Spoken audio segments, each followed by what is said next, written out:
0. Today's lecture is L-T5 on critical thinking, an approach to skills and competence in architectural theory. This is about design approaches. The first time we have a similar lecture to this, it was in week 1, the second lecture. So now this is one of the two lectures are closely linked to the studio program. And just a reminder that one of the things that you'd like to do is to make sense of things where you are now in terms of your design process and whether you're moving forward or not. So architecture theory is part and parcel of architecture practice. And the core thing is about designing, yeah? So our own individual effort in learning and making sense of things such as designing is the focus for today's lecture. Now, this is a quote from the book Small Projects, and the whole lecture will be evolving around this quote because most of what we have input, we have given you advice, what has been done in the studio is based on some words which you need to clearly understand in your mind. For example, the word design, which is obvious. But what is design? It is the conversation between creativity and context. In a project such as Project 1, which has a hypothetical site, you still need to deal with context. You can't just design from nothing, right? So therefore there is the brief.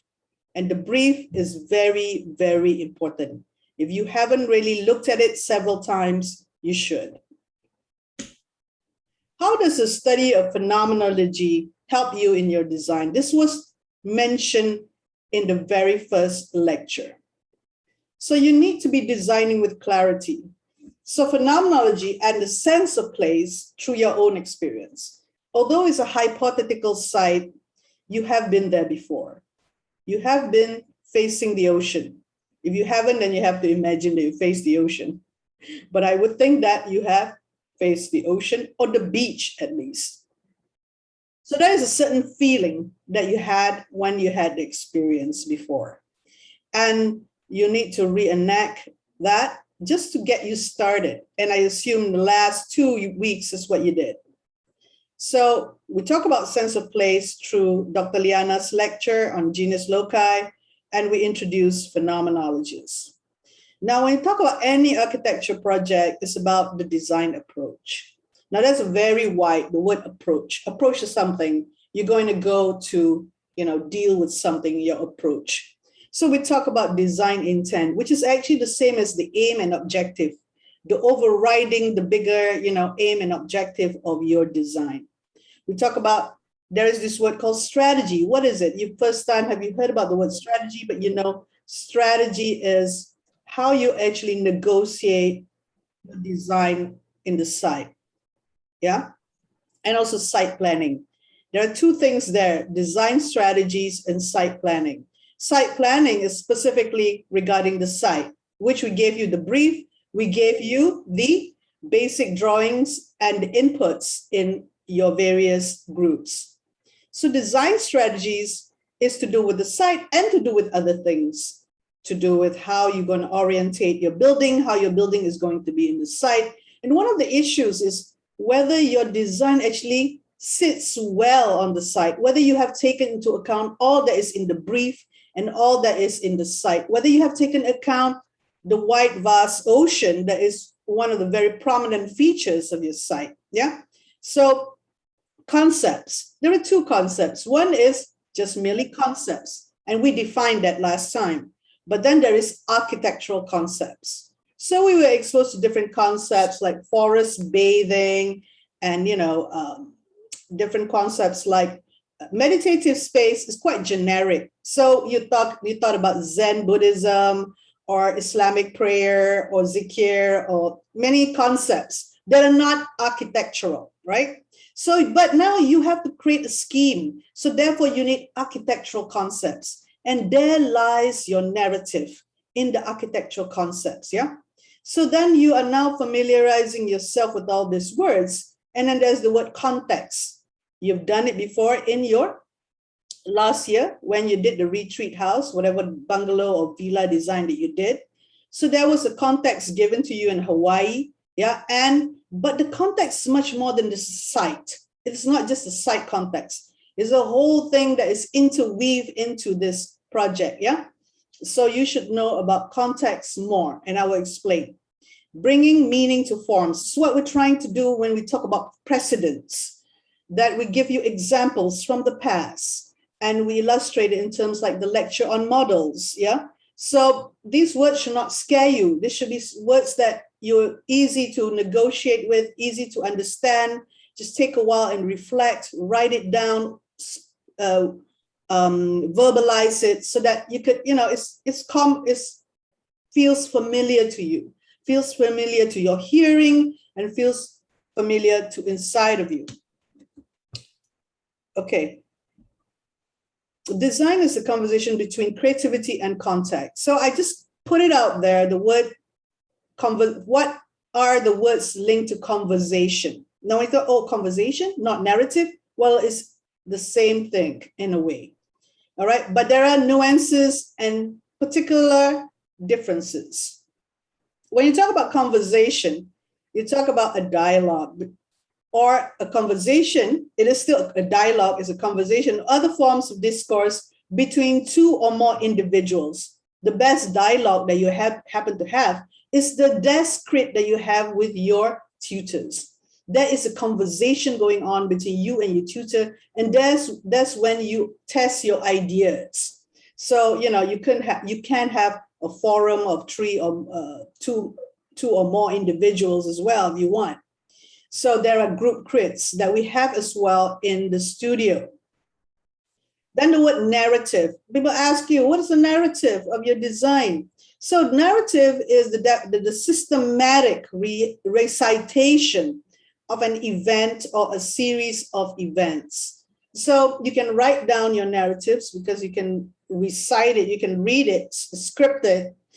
And what is the event? This is an event about someone coming to your design or a series of events. Other things happen, not only somebody, a visitor coming to your design or your building that you design at the site, or not only your building, your scheme, not only to do with the object, is not to do only with the solid, but the voids, yeah, the in-between spaces, the gardens, the roots, the thing that the experience that take you around the site. So that is the narrative. You're taking people around the site, but not in this way. Not in this way. This is my entrance. This is the pathway. This is pavilion. That's tree pavilion. This is the main meditation space. It's bigger than the pavilion. No, that is you're not an architecture student when you do that. Sorry about that, but I have to illustrate it that way. That has happened before. No way are you going to do that again. You need to actually narrate. Close your eyes and visualize. That's why in your design intent, did you achieve your design intent that you wanted to? And did you work towards your design intent in the concepts and the architectural concepts that you did? Yeah. Okay.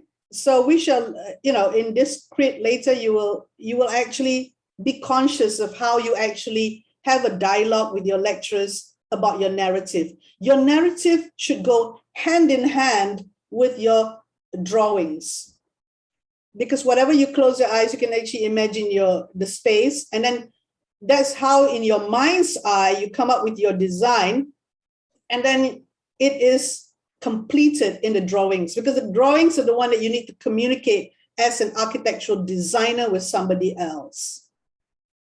So verbally and visually, you're able to have that skill to do that. That's essential skill for a designer. If you have more details, then actually you can have the vision and also the drawing that has specifications that a builder can build your design. So at this moment, we're not asking you to about the builder, of the needs of a builder to build your design. We just want the visualization to come in terms of taking us through, and that we can also visualize. So we only rely on your drawings, because if you lack in your narrative, obviously we want your drawings to be able to be clear in your intention and your architectural concept. So when asked for a narrative or narration of your design intent, you are creating a story. It's more than just this is the entrance.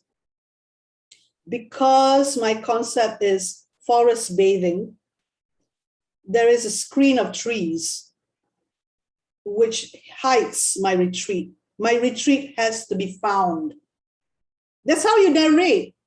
My retreat, my meditative space has to be found. It is not, obvious. You have to go through a series.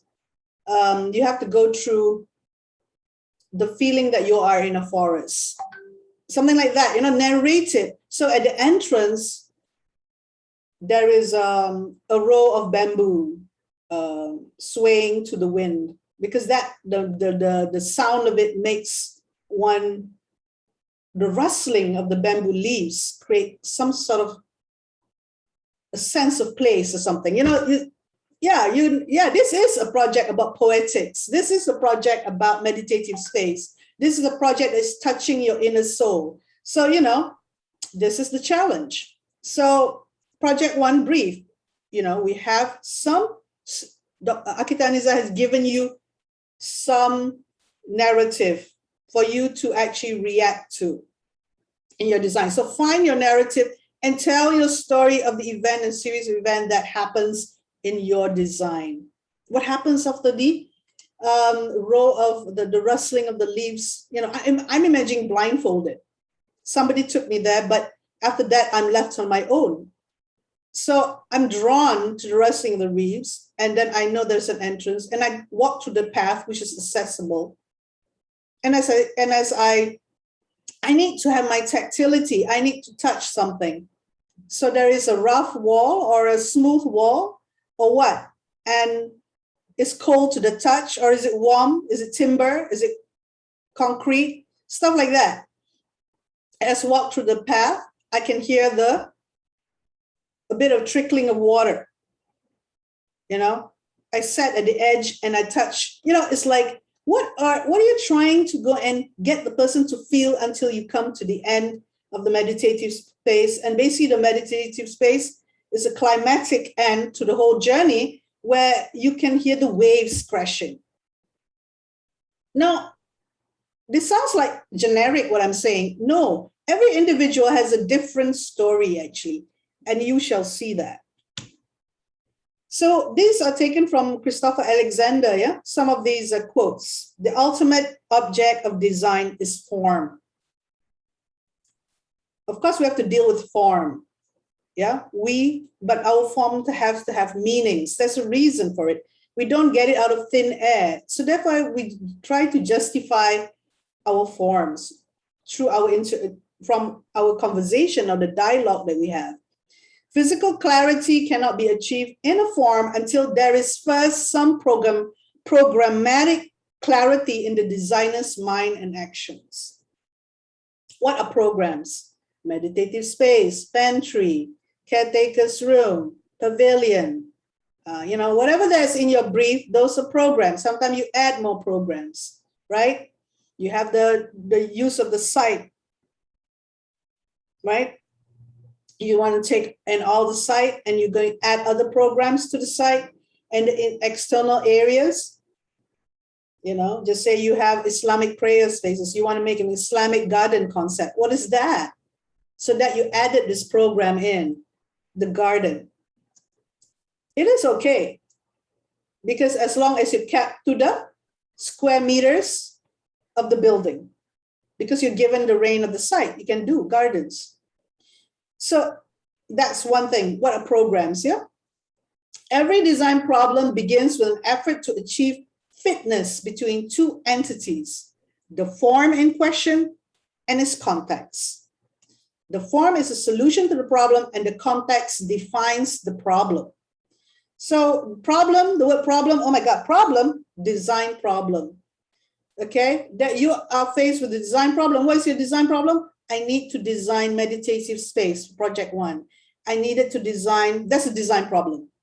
The type of building or whatever, that you need to understand what is meditative space. And then you went and trying to understand what is meditative space. And you use other concepts to help you define the problem further. So then your form will come up. So one of the most difficult things for students of architecture, because the first year they were asked to do form first, as if they're Godzilla or, an artist, and then they manipulate the form as if they're bigger than the thing, the object, maybe the object is like this, and they're manipulating it, this small thing. But in the second year, you've got to be designing from inside out. There is a functional issues that you need to deal with, how things work, rain and sun, wind, and stuff like the rain will come in lashing in.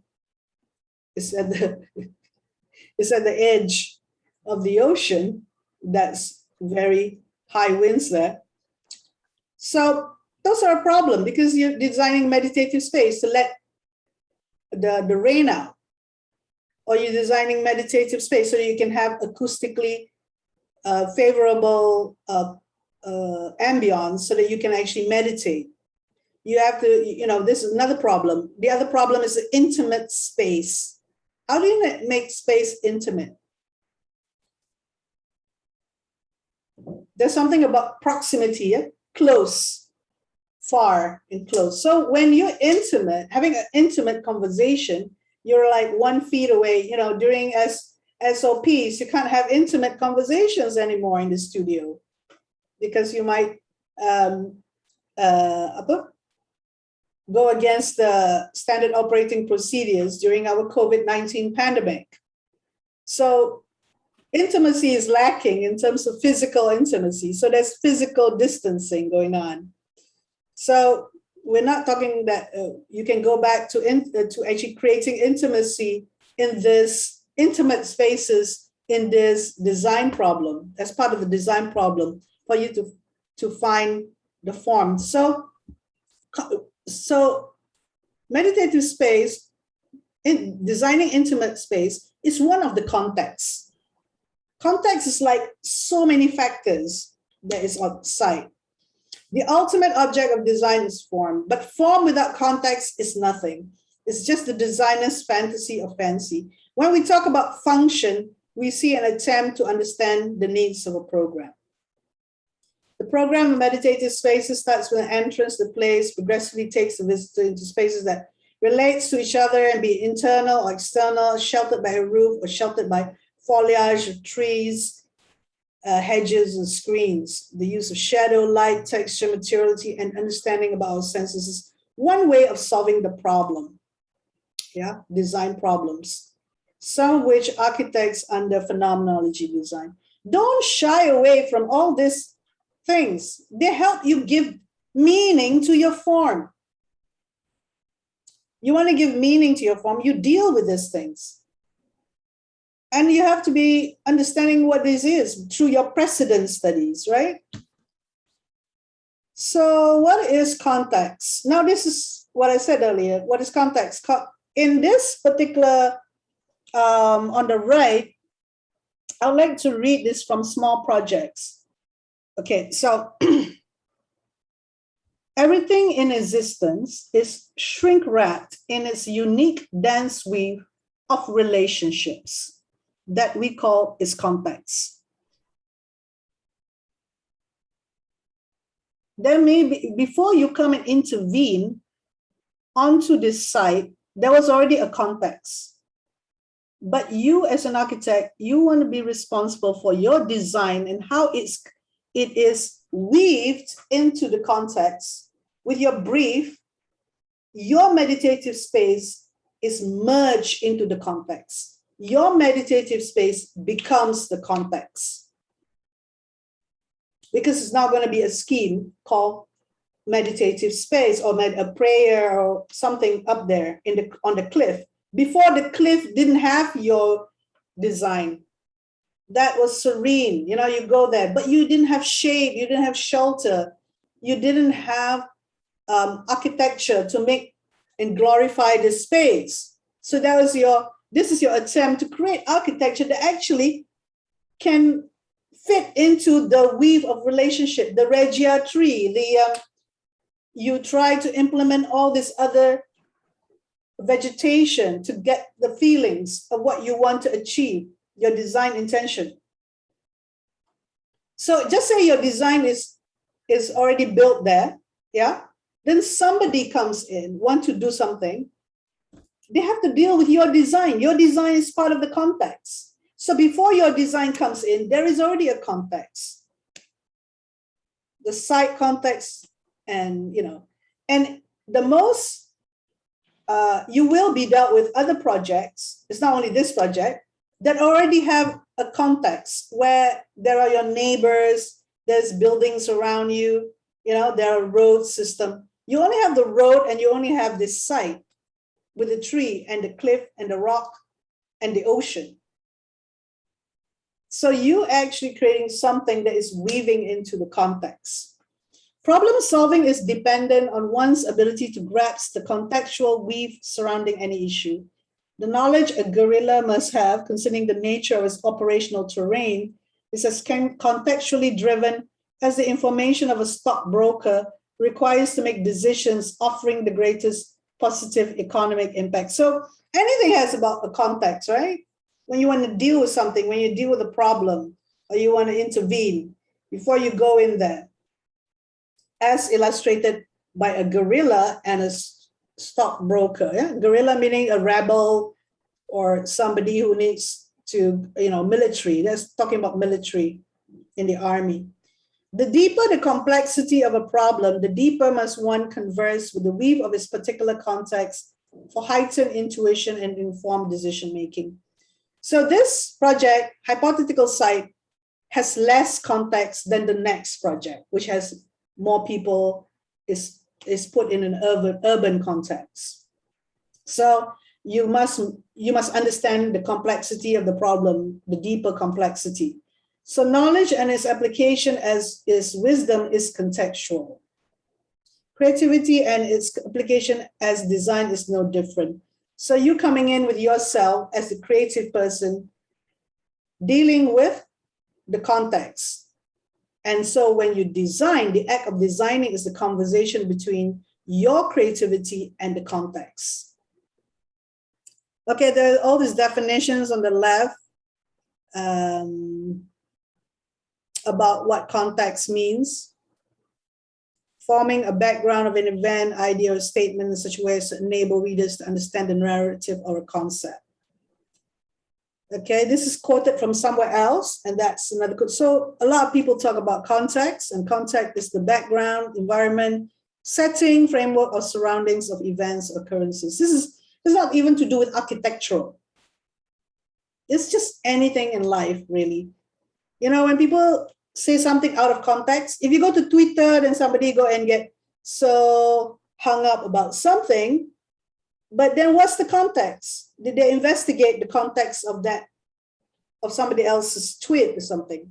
So when they go and find out about the context, they realize that other things that they didn't figure into the factor into their thinking process about that, the thing that they have reference to.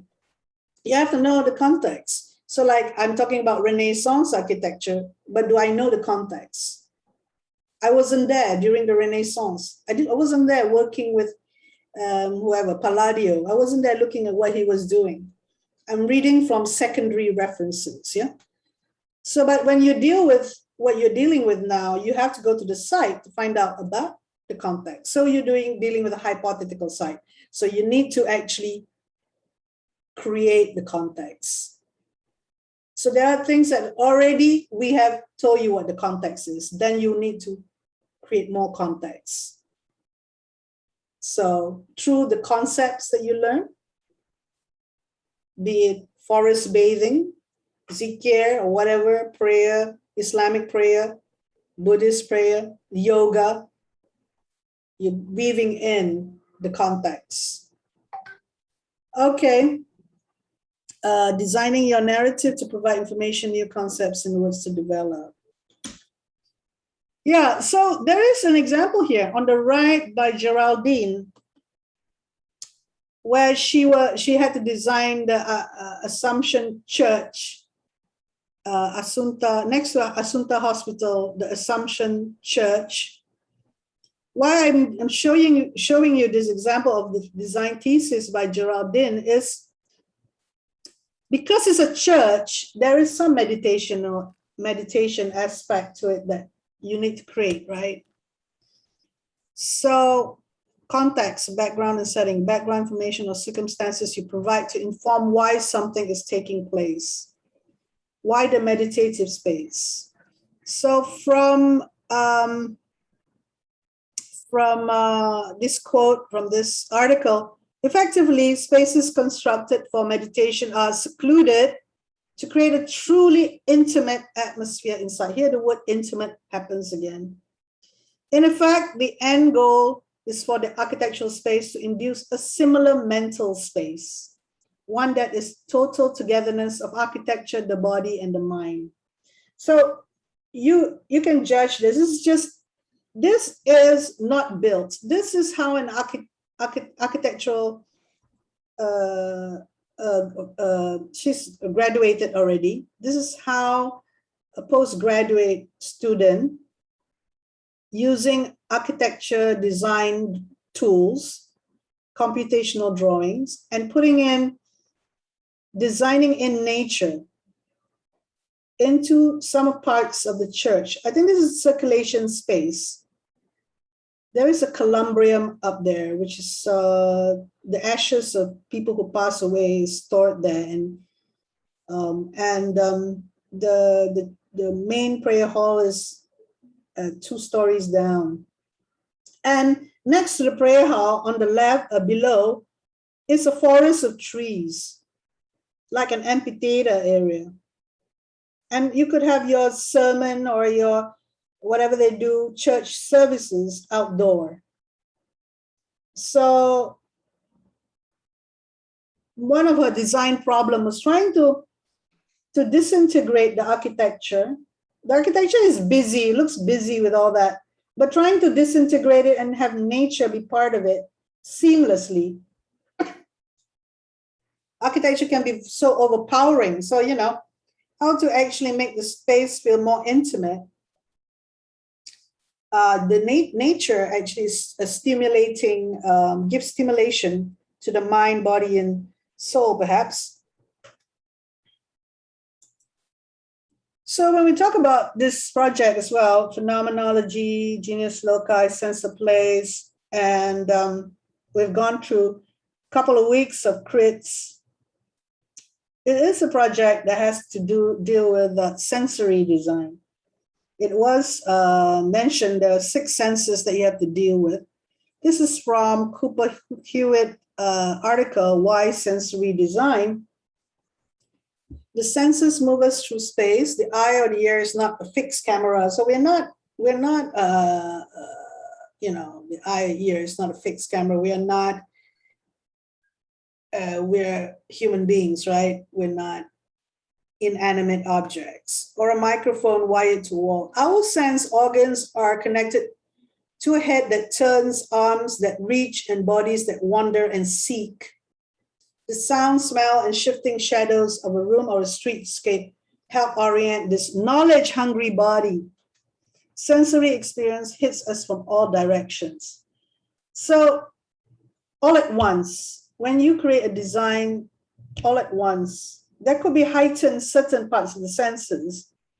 So skin, sense of air. You can read this. This is just a diagram in this article. You can read this article.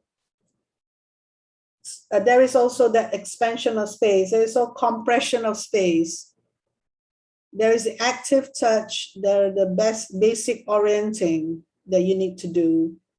Vision, distance, stimuli, binocular sensations of shape and size. So yeah, you may have a glimpse of the ocean. Just now I mentioned you can't really see the ocean when you arrive. You can only hear the ocean. But some people, when they arrive, what do you feel? Do you see the ocean immediately? Can you see the ocean all the time? Because, you know, like I'm driving to Batu Ferringhi in Penang, I see the ocean all the time. Well, it's actually the Straits. See the Straits of Malacca? No, it's the other one on the top. Towards, okay, I forgot what that was. But when I drive, I constantly see the ocean. But when I arrive, maybe the ocean is revealed in a different way. So vision, yeah? Then the reflection of shadows, the reflection of things as well. So vision, hearing, loudness and pitch, haptic, contact stimuli, active touch, surface temperature, roughness and softness, hardness or softness, contour, identity, vibration. This should be part of your narration, narrative. Kinesthesia, position and movement of body parts, skin, sense of air, contact stimuli, passive touch, air movement, temperature, yeah, the heat of the sun. Do you want to feel, how do you want to feel? Always in shadow, always in light, radiation and humidity. So this helps with your narrative. You can use some of these words. Smell, primary odorants, inhale stimuli, primary odorants, camphoraceous. Is that like, what do you call it? Balm, camphor, resinous, ethereal, pungent, burn, floral, spicy, minty. Oh, we already have minty, musty, putrid. Putrid, is it something decaying? You can play with decay, you know, as you can have 5 senses as your concept, your concept, and then you do architectural concept out of that. Learning from the phenomenologists. Why a phenomenologist? Phenomenologist plays importance in experience, asking question about our world. So that's why out of all the precedents that we have, not necessarily phenomenologists would be the best. You can have other precedents who are dealing with the 5 senses or dealing with intimate spaces, meditators. You can have all these precedents, and they are the more likely to help you with your design. If you need help, get citing examples. So yeah. So I'm just putting out there some notes. I think I'm repeating what I said earlier. This is sort of a summary of what I said. So the designer studies a set of problems, program and site, and come up with the ideas in order to create a complete picture or scheme. Designer creates a scheme with a set of drawings and models in order to show the concept. So your concept will be shown through your drawings. So that's why we ask you for all your drawings at the same time. If you should just show your plan, we can't really see more than what you show. So that's why you need to show all your drawings. Whenever you come for a crit, show the whole scheme so that we can understand your concept better. So if you can't really, if you didn't finish your drawing, your narrative has to be strong. If your narrative is strong, then we can assist you. But just say you say the wrong things during crit, or things that you never really thought about, we will give you the wrong input. Yeah, that's the truth of the matter is we react to you. What we don't want to do is actually to be instructional teacher to you. This is not instructional teaching. This is studio. It comes from you. The work comes from you, and we listen to what you're saying and we try to assist you. We can't like give you idea and plan in your head. No, that's not the right way of teaching. Architects doing applied science and technology, and you're not at the level of technical assistant. You're trying to be an architectural designer. So this is the criticism, yeah, when you don't complete your drawings. This is the first time you have to figure out what's an architect, and you have to step up to the plate and actually be that architect that presents the whole scheme to be discussed, have a dialogue, have a conversation. This was from Kevin McLeod as well. to construct something, you need the elements. Then you this is the sort of, it's not linear, yeah? It's cyclical. The elements, you gather all the elements, the site, context, the brief, you know, study the site and study your precedents. You come up with all the elements together. Like an artist, have all the things in place for you to paint the picture or the scheme. Then you go to the scheme. You may produce the first scheme not happening, second scheme. Usually, if you have already done your work in gathering the elements and actually understood them, the first scheme should be Kautim already, should be all right. And then you do the drawings, which shows your concept. Whether or not you want to build is reality, you construct it. So this was taken from a quote. Okay, I've shown some photos of, this is phenomenology. Phenomenology is the context of what you've been in, a kampong house, you know. There's a different sense to the kampong house and a terrace house, for example, on the right. Yeah. Obviously, there's a modern kampong house with furniture that is, you don't sit on the floor anymore. So it's the homestay on the left, actually. But people want to go and they pay money to come to it and have this experience of staying in a kampong house. But then on the streets, you don't have to pay too much money. You can go to these shop houses, yeah? The feeling of the shop house is different than in a shopping mall, for example. And then you have you had your breakfast? You have your teh tarik, your egg and your toast. And that feeling is different than any other feelings, yeah? So that's phenomenology, yeah? Based on that phenomenon, which you did. And the phenomenon also includes the architecture, the setting, the circumstances. So it's a challenge to create, you know, your scheme on the site to create that feeling of undeniable feeling that this is a meditative space. So this is an everyday space, drinking, eating in a kopitiam, they call it a coffee house. So I'm going to go and finish this up. It's like 1 minute or two. Place, I think it's worth saying, place implies special value added to the space. So you're trying to have a special value added to the space. It has particular meaning for a number of people who feel attached to one another or derive from it a feeling of solidarity. Yeah, that's in the brief. It has been described as such. Space, whatever its purpose, can come to mean place, whether for individuals or for small or larger groups. Place is then a special added signifier, or rather signify for that space. Okay, yeah, place. Space is something you make out of it, and then you can create a place. Like this set of stairs, which just happen to be a functional thing in a European neighborhood, which is also, there's a staircase, the main circulation, and then there is this area before you enter these buildings, like landing area. So this space becomes a playground as well for children, playing with the railings. The railing is a functional thing, but it becomes a plaything by the child. The child sees it differently. You can have the eyes of a child going onto your design. You can narrate like that. You can narrate from a child's point of view going through your design. And that really like, what, you know, I mean, this is quite accidental. The designer did not intend for the child to play, but the child makes of it, you know, that this is a space to play. And it become a place to go to by the community around it.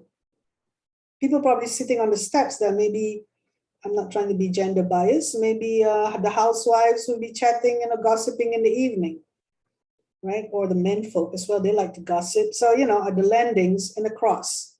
So the children play on the steps. So, you know, it's just a functional thing, but how you design it, you can design it better. As an architect, you have more repertoire of designing than an engineer, for example, arguably. So Hertzberger, he did that.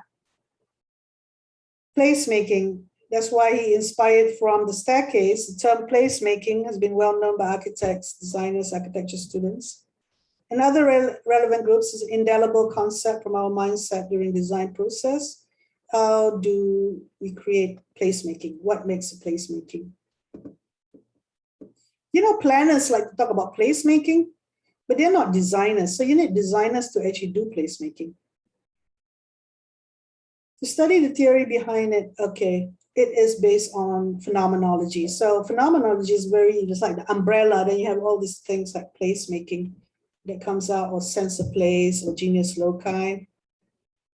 So by designing the steps in a different way, one is a circulation space, and one is just a space where you can actually create like a mini theater hall.